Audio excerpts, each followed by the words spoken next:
buddy, Lawman Mike with www.lawmanguitars.com. Now, have I got a really cool red guitar for everybody. I know how much everyone likes the red ones, so I look for the red ones because they sell really, really fast. Now, this is, believe it or not, a 1967 Yamaha.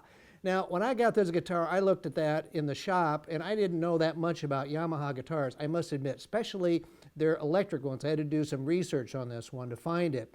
But doggone, I couldn't believe it. I thought this was like a 90s or maybe as old as an 80s, but a 1967, I was shocked to find that out. I was just absolutely shocked. Part of it is because it looks so modern, and the other thing is it has so many cool features on it that really I didn't think were around much in 1967 and that Japan was making.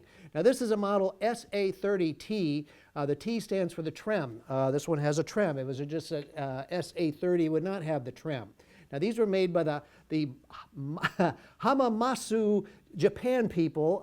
Yamaha has their own factory, and they were making guitars primarily for the Japanese market. They really weren't making guitars to be shipped over to America. They were busy selling guitars to the Japan market, trying to keep the Japanese people from buying guitars that were coming in the country from other places as well. So not only was Japan shipping guitars to the U.S., but they were busy trying to make guitars just to satisfy their own market. So we really didn't see these, which makes sense to me because I really didn't remember ever seeing anything like this.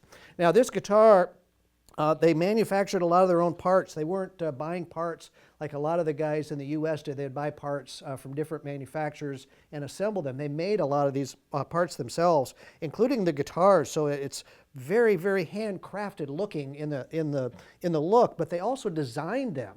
Now, you know, when you look at it, you say, okay, it's a 335 style guitar, which is true. But I mean, look at this detail. I mean, the way it kind of comes sharp at the cutouts. These horns are just, I just thought they're marvelous. I had not seen any guitar like that, and it was like, that is a really, really cool feature on a guitar like this. It is maple, I will tell you. I can't tell you if it's solid. I doubt that it is. Probably would be too expensive to make it in solid maple, and it's, I don't know. There's a lot of maple in this guitar, one place or another, because even the back, I mean, look at this thing, how beautiful this is. I mean, it just, you know, gorgeous, gorgeous looking maple on it. And looks like it's probably mahogany on the neck as well as the sides. Just all the parts are original, except two. I'm sorry, I have to make sure I remember this. It was missing this knob right here. I found a blender knob that looked correct on here. Matter of fact, if I wasn't pointing it out, people might have assumed it was original. I want to point out this is not an original knob. It would look like these other two here and say blender on it, which we'll talk about the blender knob in just a moment.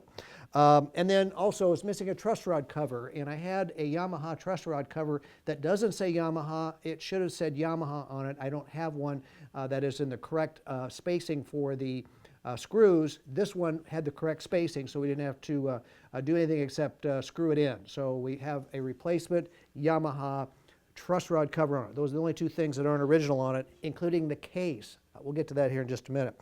The pickups are just very, very strong, and this Tune-o-matic bridge is just really, really cool. I mean, it's got, I mean, there's a lot of engineering that went into this bridge, I have to say.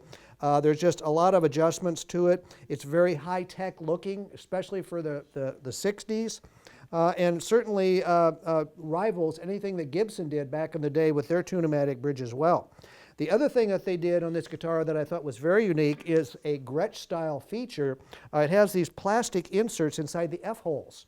Now, those were designed to help feedback problems. A lot of these hollow guitars at high volumes would start to squeal on you.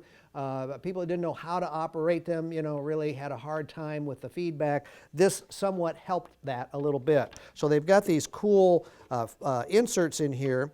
And then they have, of course, we were just talking about this blender feature, which works on the middle pickup position. I'll go through that here in just a minute. But anyway, we got the thing set up, or our tech set it up. And it's just great. The only place there was really any damage that I could report at all is right here on the neck.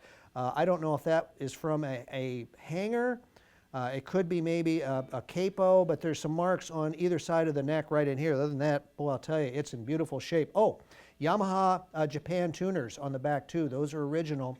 And the headstock design, I wanted to point that out too, was their design, and I just thought that was just really, really cool. Now, the design is cool, it looks cool. How's it sound? It sounds terrific. I mean, it just sounds great.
Boy, it's a fun guitar.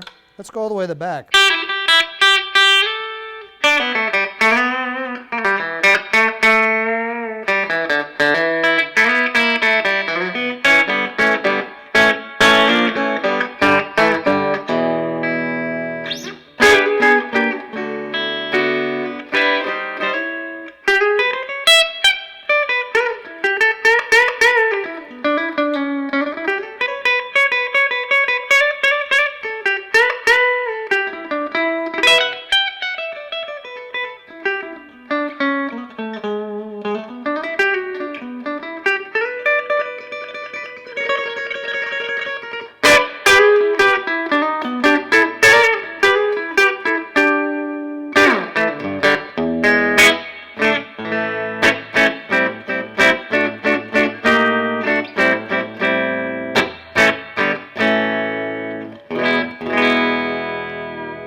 Stayed in tune pretty well. Okay,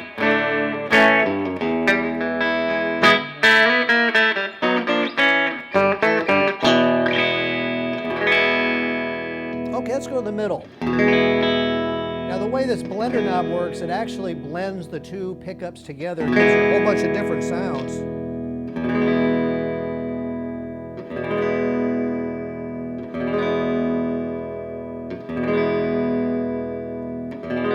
Get all the way over, then you're the same as this. All the way over here, same as that. So in the middle, right there,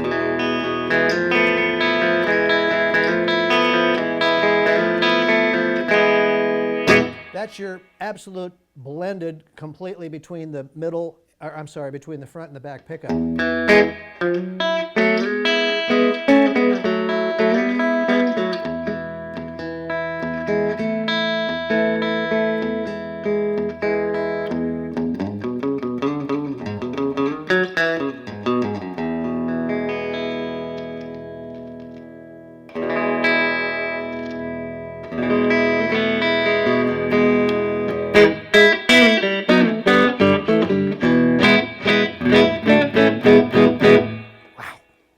Neat guitar.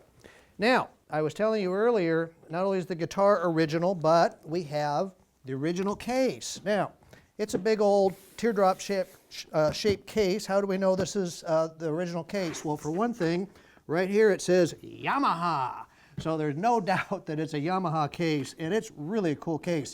All 3 latches are on it, and they work really, really well. Original handle, original hinges. You open it up, it's like, wow, what a cool case.